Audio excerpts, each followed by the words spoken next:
Hindi po tayo dapat mawala dito. This is a very misleading presentation of evidence, no? Kasi nga po, yung 6.77 billion daw na pinost during the hearing, no?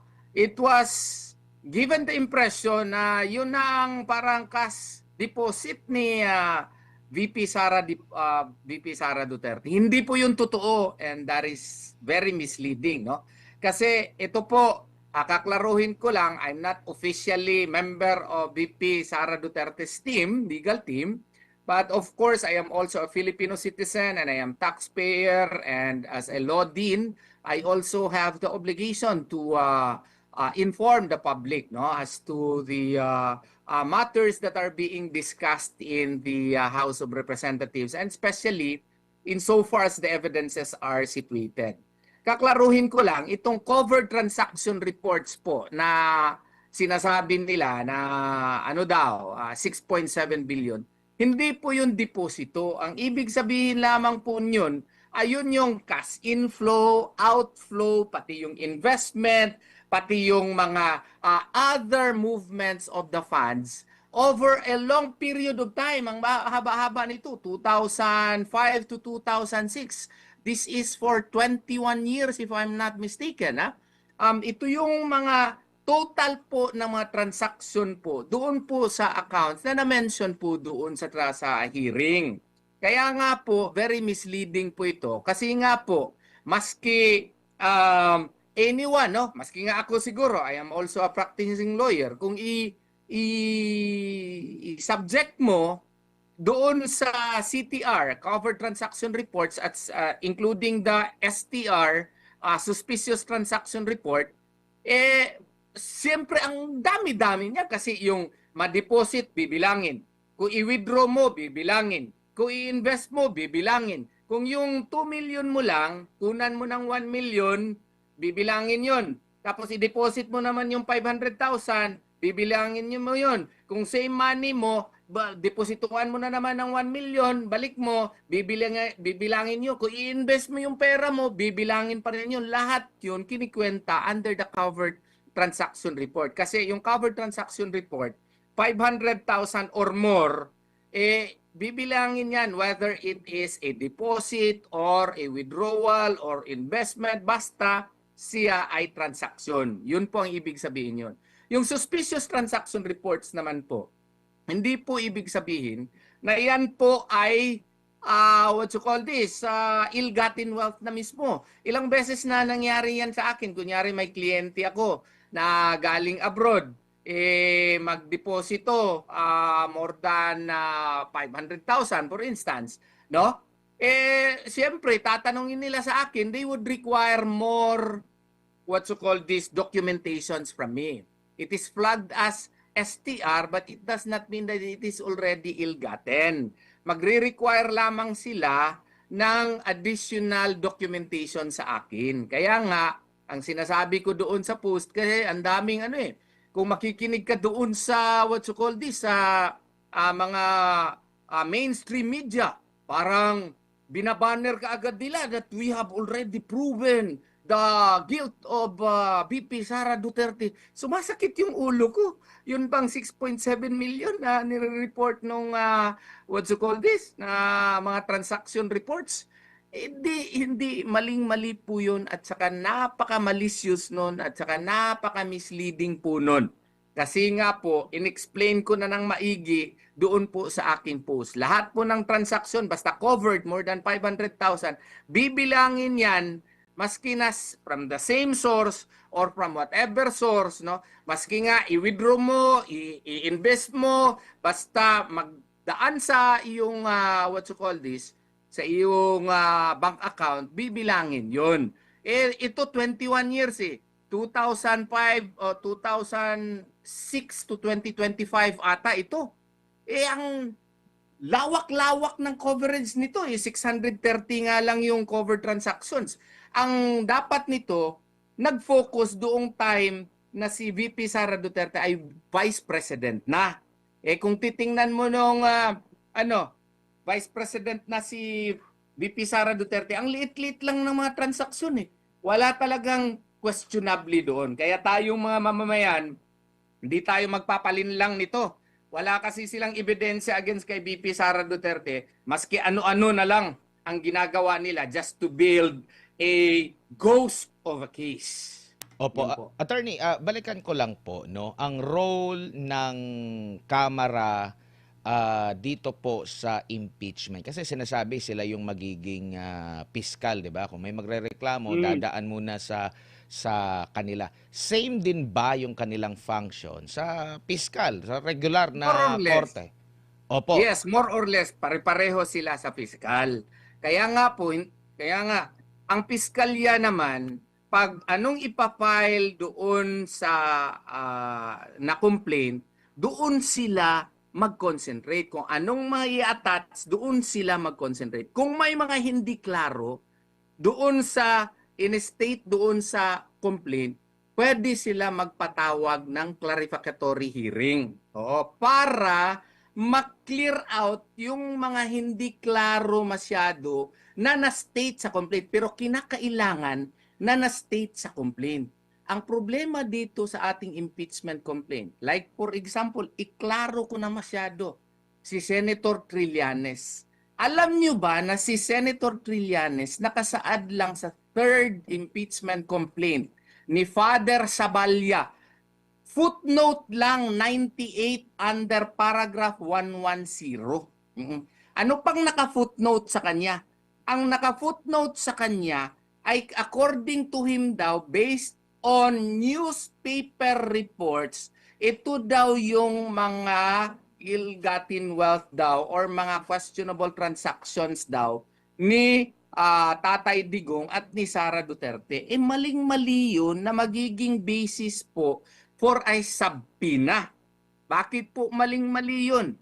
Kasi po, yung basis for a subpoena must be based on personal knowledge. Yung doon po sa footnote po, kung saan nakasaad yung name ni Senator Trillanes, ibase po yun sa newspaper reports. Kung newspaper reports pala yung basihanan niya, hearsay evidence yun twice removed. Meaning, hindi yun pursuant sa kanyang personal knowledge. So dapat hindi yun pinapasabpina. So ang nangyari, based on that, pinasabpina na lahat yung mga mga bank records niya, pati misis niya, pati yung ibang mga korporasyon at saka pati AMLAC pinasabpina na, no? So kaya nga maling-mali po yung basihanan for the subpoena even. Opo, nabanggit mo yung clarificatory. Saan po ba ito? Pwede ba siyang huli after na mag-declare na sufficient in form, in substance? Nag-declare na sila sa mismong komite or dapat mauna itong clarificatory bago sila mag-decide kung sufficient in form, substance or yun nga, attorney? As a general rule, tama ka. Pero kung ibase natin sa Rule 3 Section 7 ng House Rules, possibly, okay, may basihanan yon doon sa Rule 3 Section 7 nila that a hearing may be conducted. But, again, based on the complaint. Okay? Hindi yung sila na ang mga ngalap ng mga ebidensya para mapalakas ang complaint. Hindi po pwede yun. Fishing expedition na yun. Kasi nga po, ang basihanan dyan, naka-find na pala kayo ng sufficiency in form at saka sufficiency in substance. Ang i-clarify ninyo yung mga nakasaad lamang doon sa complaint. Ang sinasabi nila, doon sa complaint ni Attorney Cabrera, doon sa fourth complaint, ang nakasaad kasi doon, and they may pwede natin busisiin yung kanyang mga ITRs, mga SALN, no? Para ma-prove natin itong complaint na ito. Pwede ba yun? Hindi po pwede yun. Shotgun allegation yun.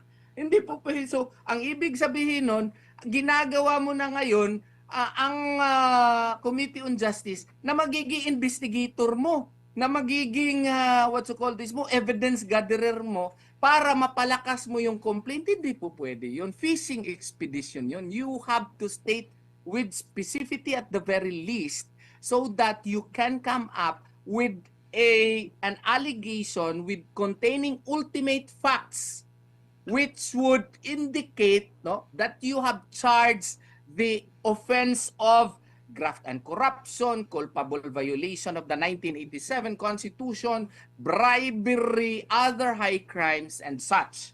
Kasi kung hindi mo magawa yan, ang duty ng Committee on Justice is to dismiss the complaint.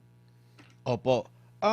Bilang piskal, yung mga pahayag na parang meron na silang desisyon, meron na silang conclusion, pwede po ba yun? Tapos sasabihin nilang may due process. Pero pakikinggan mo yung kanilang intro, mga dalawang intro, meron ng mga penal na desisyon, tapos sasabihin na kung mali ang mga inaakusa laban sa iyo, dapat humarap ka. Pero 'di ba sa regular na piskal hindi naman po ata ganyan po ang nangyayari po, attorney, na parang magbibigay ng komento agad yung piskal. Makikinig lang siya kung anong ilalatag na ebidensya, mga argumento noong naghahain ng reklamo, tsaka ano yung reply ng inirereklamo, attorney. Oo nga, yun sana. Ang nangyayari kasi dito, yung nag-endorse pa ang mga pinakamaingay. No? Like for example, isasabi na, timing na nadala ko pala ito. Ito yung third impeachment complaint. Opo. Okay. Sana ang ipinatawag nila dito, itong mga nag-file. Ito si Reverend Father Joel Saballa, Reverend Father Joselito Sarabia. Biruin mo kung basahin mo itong complaint na ito, magtataka ka. Bakit? Kasi the complaint should be based on personal knowledge. Pero yung mga allegation nila dito, sasabihin mo paragraph 21. Prior to her election, VP Sara served as the mayor of Davao City from 2010 to 2013, 2016 to 2019, and 2019 to 2022. As mayor, she mimicked her father's despotic, arbitrary methods and ruled the bailiwick of Davao City with an iron fist. Is this a declaration of ultimate facts? No, this is a matter of opinion. And this is even a baseless opinion, knowing the fact that Father Joel Saballa is actually based in the Diocese of Novaliches. Ito sana ang pinatawag nila. Kasi ito ang naggawa ng complaint eh. Siya nagreklamo. Siya ang nagreklamo. If you are an unbiased, unbiased Committee on Justice, ipatawag mo ito si Father Saballa. Sasabihin mo, ito yung clarificatory questioning Father Saballa, you mentioned in paragraph 21 of your complaint that as mayor, she mimicked her father's despotic, arbitrary methods and ruled the bailiwick of Davao City with an iron fist. Father Saballa, in your complaint, you did not attach any evidence in your complaint. What made you say that she ruled Davao City with an iron fist? Yun ang mga clarificatory question. Dahil ito pa, paragraph 22, sabi dito, when she took over the office of the Vice President OBP, VP Sara was unsatisfied with the budget given to her. Imagine that, in an impeachment complaint.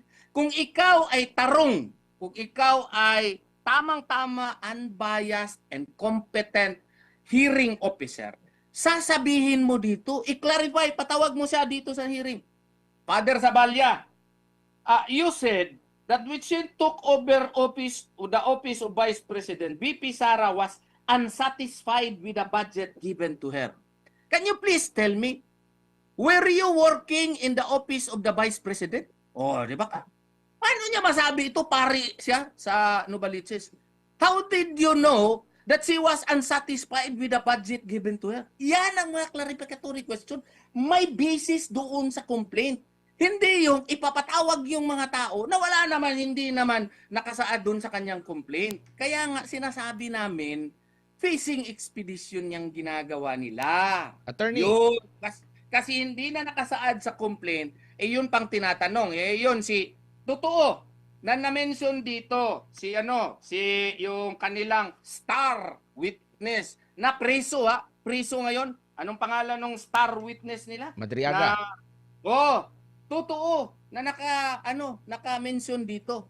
Sana tinanong ito si Sabalya. Father Sabalya, inattach mo itong affidavit dito ni itong tao na ito. Anong pangalan nito, Father Sabalya? O, paano kayo nagkakilala?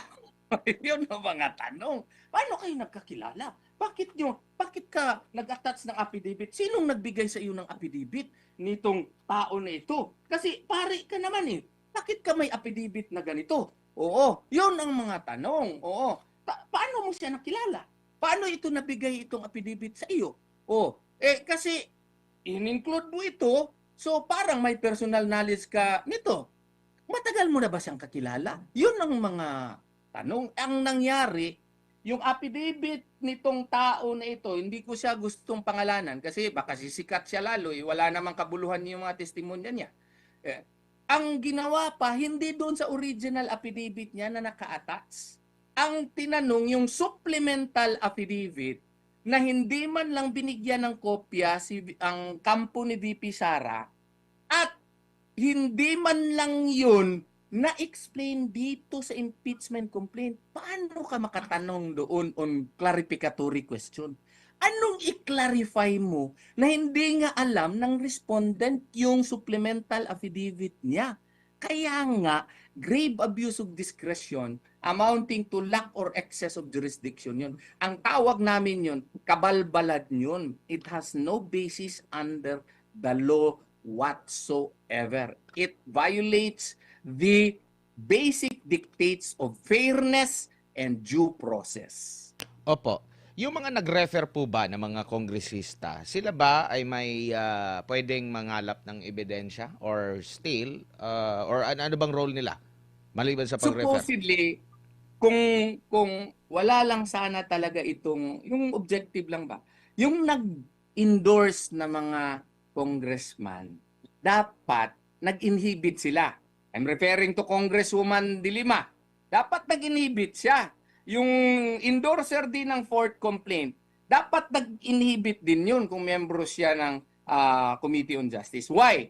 Because when you endorse a complaint, yun nga ang sinasabi ko noon, it is as if you own the complaint, you certify that the complaint likewise is true and correct, and it has basis really that it can fly. It can really survive the test of sufficiency of inform and of substance. It has probable cause. That is in effect, what are you endorsing for? Ang problema, ikaw pa yung endorser, ikaw pa yung nagtatanong doon sa wala na yung basic delikadesa. Sana nag-inhibit sila. And then kung kinakailangan na ipatawag sila kasi sila endorser during the hearing, it may be possible. Pero yung hindi siya nag-inhibit at nag-join sila actively during the determination of sufficiency in form and substance and during the hearing proper to determine probable cause, that is questionable. And whatever may be the report, that is a product of that mistake may be questioned before the Supreme Court. Kaya nag-prepare na ako ng na yung opisina namin. Katulong ko yung aking mga abogado led by Assistant Dean Resi Rizada Nolasco, no? At saka mga kasama ko mga abogado, nag-prepare kami ng supplemental complaint. Meron pa ng isang basis din diyan na yung kanilang counting ng session days. Oo. In-extend pa nila maski recess na. Kinwestiyon ko rin yan dito sa panibagong supplemental complaint. So yun talaga, ang daming mali po dito na alam naman nila, may mga magagaling na abogado dyan eh. Alam nila na mali yan, pero ang purpose kasi nila, ayaw nila i-diretso kaagad, ipa-report sa plenary para magawa sila ng articles of impeachment, para mag-trial na sa Senado. Kasi siguro alam nila, matatalo sila doon. So, in-extend nila itong parang nagawa na sila ng mini trial na violation din under the 1987 Constitution kasi ang Senado lang ang may karapatan yan. Ginawa nila itong mini trial para hindi to find probable cause. What is their purpose? Sa tingin ko lang, pwede ko ako magkamali. Ang purpose nila is to chip away the popularity of Madam Sara Duterte. They want to crucify her, they want to attack her para mawalan konti yung kanyang pagka-popular masyado ngayon. Opo, merong nababanggit, nagbabasa ako ng mga iba't ibang mga opinyon, pagpuna doon sa bago pa man attorney ha, bago pa man nagsalita yung defense team ng impeachment no ni Vice President Sara Duterte. Ang dami ng mga opinyon na nagdedepensa, kumukwestiyon dito sa naging hakbang po ng Committee on Justice. At kabilang po sa mga nababanggit nila ay yung Bank Secrecy Law at yung AMLA. Ano po ang nakikita nyo pong paglabag na nangyari doon mula dito sa mga batas na ito, or baka meron pang nakikita kayong questionable sa iba pang mga batas, attorney? Yung Bank Secrecy Law, yung 1405, Republic of 1405, totoo merong impeachment na exception doon. But that has to be reckoned with the AMLAC law. Yun ang aming contention dyan. Kasi kung tutuusin po, kinakailangan po talaga na yung mag-imbestiga dyan, korte. Hindi naman sila korte. Oo. They are merely there akin to a prosecutor's office. To my humble mind, hindi talaga mag-apply yung Bank Secrecy Law exception. Because granting for the sake of argument that the impeachment exception may apply, it may only be done once the case is already before the Senate as an impeachment court. Okay? So yun ang aking stand doon, and that's one of the reasons why we filed that manifestation before the Supreme Court. Believe nga ako doon sa BIR na na representative Kasi nga po doon sa BIR, di ba yung mga tax returns yon, they really stuck. They may have brought the documents there, but in a box, but they never opened it, simply because of the fact that indeed, under the National Internal Revenue Code, the exception can only be done, that can only be presented if it is before the Senate, if it is acting in aid of legislation. Kaya nga po, kailangan dahan-dahan sana sila nito kasi may mga ibang tao, in-include nila, pati yung husband, in-include nila, pati yung mga ibang tao, pati yung law firm, i-include nila. So maraming violations which we all cited in the Supreme Court. I could not explain it at length kasi it is before the Supreme Court already. Opo, tsaka yung pag-determine kung clarificatory ba yung pagtatanong o hindi. Kasi maraming mga instances na napapatanong pero yun nga either pinaalalahanan or ini-strike out po yung mga pagtatanong. Sabi nga ni Congressman Marcoleta, wala na raw natira doon sa kanyang mga sinabi kasi pina-strike out ata lahat ng kanyang mga pagtatanong po. Attorney, may nakita po ba kayo doon during sa hearing na tama naman yun clarificatory naman yun, pero sabi naman ng nag-preside, hindi, na yan, doon na yan sa trial, mapag-uusapan yung mga ganyang klase ng tanong, attorney? Ay, double standard nga siya Kung sila, Congressman Marcoleta, iba yung yardstick niya. Pero kung kasama niya, kung nagtatanong doon sa, kay Madriaga, medyo iba yung yardstick na. Ito lang i-highlight ko yung sinabi ko sa inyo. Page, 43 of the third impeachment complaint. Yung sinabi ko sa inyo, hindi ko lang footnote number, maklaro ba? Hindi ako marunong kasi mag-ano ba? Oo, naka-blur, naka-automatic blur yung po. Sige, banggitin nyo lang po. At saka attorney, paki-explain din kung ano yung footnote. Ano yan? Kabilang ba yan sa main discussion dyan sa kanilang mga petisyon or ano lang, pakapin? Sa Bisaya pakapin. Ginawang parang si Trillanes naman parang ginawa siyang main or star witness. What was the basis of the Committee on Justice in issuing a subpoena to him? Alam mo, binasa namin itong impeachment complaint, no? Meron nga footnote, nakalagay dito sa page 43 of 98 of the third impeachment complaint of Father Saballa. Nakasaad dito, footnote 98, si Trillanes accuses Duterte children of having 300 million in bank accounts for April 2016. GMA Network, News, Top Stories, Nation, Trillanes accuses Duterte children of having 300 million in bank account story. So meaning, ang basis nitong pagpatawag kay Trillanes was based on a footnote in paragraph 109 of the complaint. Ang tama na proseso niyan, mag-issue ba tayo ng subpoena kay Trillanes? Sasabihin yan, nandun yan sa paragraph, page 43, kung pwede ninyo maano yan. Page 43 of the third impeachment complaint. Tingnan nyo. Mag-issue ba tayo ng subpoena? Hindi po pwede kasi ang basihanan niya dito, GMA Network. So news, anong pinalabas? Ang pinalabas nila yung mga salin na. May basihanan ba yun? Walang basihanan yun. Kasi in the first place, this is not based on personal knowledge. Second, nagawa siya ng affidavit niya the day before the hearing. Pupwede ba yun? Kasi hindi yun pupwede kasi hindi yun naka-attach sa complaint.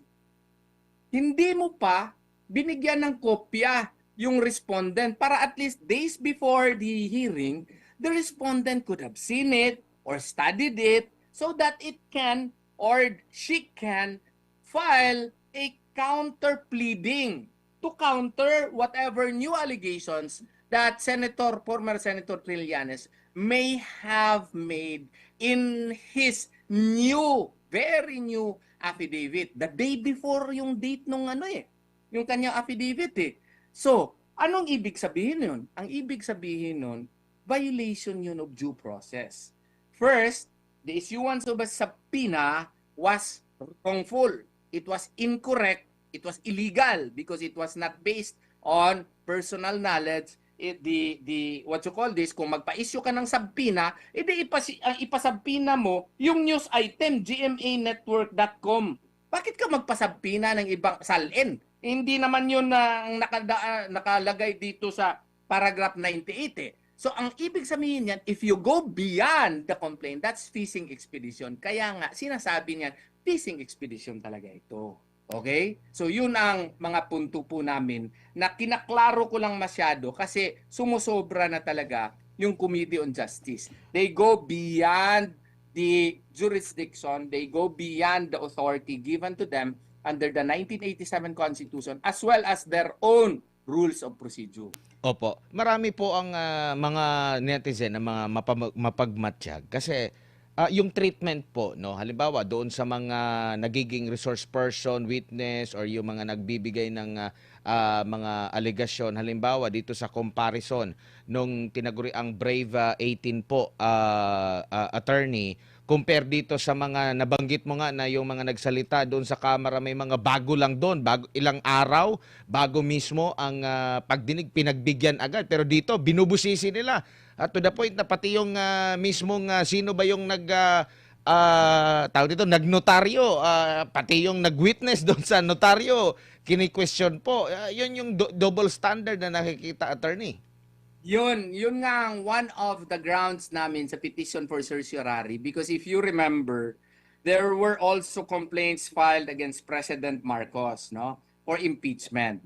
And yun po, diniklara nila insufficient in substance kasi sabi nila under Committee Resolution 111, they said that the allegations in the complaint did not actually state ultimate facts indicating that the offenses of grave violation of the Constitution, graft and corruption, and other high crimes, no, bribery, are not stated therein. So therefore, hindi daw nakasaad yung mga complaints na dapat, ultimate facts na dapat mag-charge ng mga high crimes, other high crimes, graft and corruption, etc. na equivalent to an impeachable offense.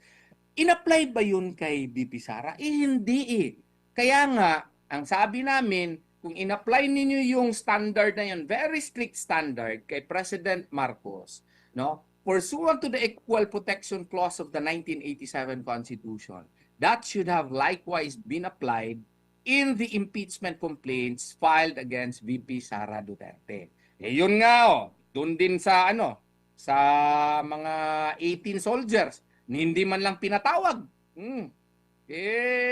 Yan nga ang perfect example of a double standard which Siguro, should not opo. be tolerated. Siguro bilang panghuli na lang po, attorney, yun naman pong usapin ng double standard pa rin doon sa treatment sa impeachment laban kay President Bongbong Marcos. Same ba sila ng treatment?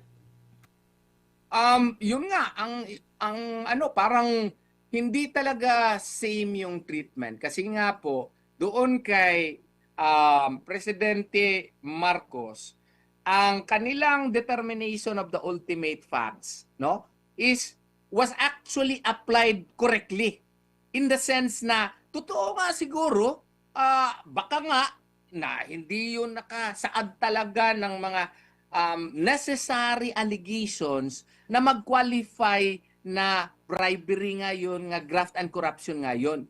Ang dapat sana is pagdating dito kay VP Sara, ganun din sana yung standard na ginamit.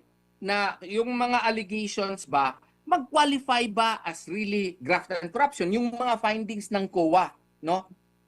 Granting for the sake of argument na merong notice of disallowance nga. Oo, na 120 million ba yun? Or more ba? Oo. Equivalent ba yun to graft and corruption? Hindi kasi alam ng mga estudyante ng batas yan na maski may audit observation memorandum ka or notice of disallowance ka, hindi yan evidence that you have committed a crime. Dito pa very suspicious kasi days before the hearing, meron ng finding yung COA Central. Oo, parang 3 days or 4 days before may finding na. Ang nakakatuwa pa, hindi pa nga na-flash yung finding, tinatanong na ng mga congressman, page 12 ng COA, what you call this, decision. Paano sila nagkaroon kaagad ng kopya ng COA decision? Hindi nga na-furnish pa yung respondent And under the law, that cannot still be used as basis because if we'll use COA rules, the respondent has 30 days to file a motion for reconsideration. At saka, after na marule yung motion for reconsideration, pwede pa mag-file ng petition before the Supreme Court via Rule 64. So, kumbaga, hindi pa yun siya enough basis na magiging ultimate facts na equivalent na yung finding to a graft and corruption. Yun ang aming punto po doon. Kaya nga po, kung ano man ka stricto yung standard on ultimate facts kay Presidente Marcos, dapat ganun din yung ginamit na standard doon sa impeachment complaint filed against VP Sara Duterte. Opo, attorney, dagang salamat sa imong oras. Sa ulitin, mabuhay po kayo. Mabuhay po.